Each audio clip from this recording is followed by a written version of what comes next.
મહિના અને 13 દિવસ સુધી તેઓ સ્પેસમાં ફસાયેલા રહ્યા। શું અત્યાર સુધી કોઈ પ્રયત્ન કરવામાં ન આવ્યા? કેવી રીતે ફસાયા? સ્ટાર લાઇનરને સમસ્યાઓનો સામનો કરવો પડ્યો। સ્ટાર લાઇનર કે જે સ્પેસમાં જે પૃથ્વી પર પરત ફરવા માટે સૌથી વધારે મહત્વપૂર્ણ ભાગ ભજવે છે, 5 જૂન પહેલા પણ ઘણી વખત લોન્ચિંગ નિષ્ફળ રહ્યું છે।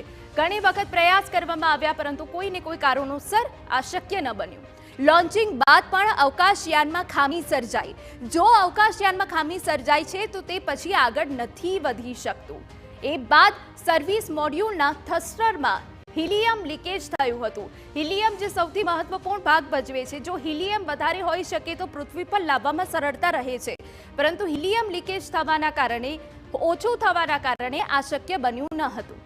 કેપ્સ્યુલમાં 5 વખત હિલિયમ લીક થયું અને જ્યારે 5 વખત થ્રસ્ટર્સ બંધ થઈ ગયા હતા કે જે સૌથી મહત્વપૂર્ણ ભાગ ભજવે છે। હિલિયમ લીકેજ થવાની જે ઘટના બની હતી તે જ નિષ્ફળતાનું અહીંયા સૌથી મોટું જે પરિબળ છે તે માનવામાં આવે છે।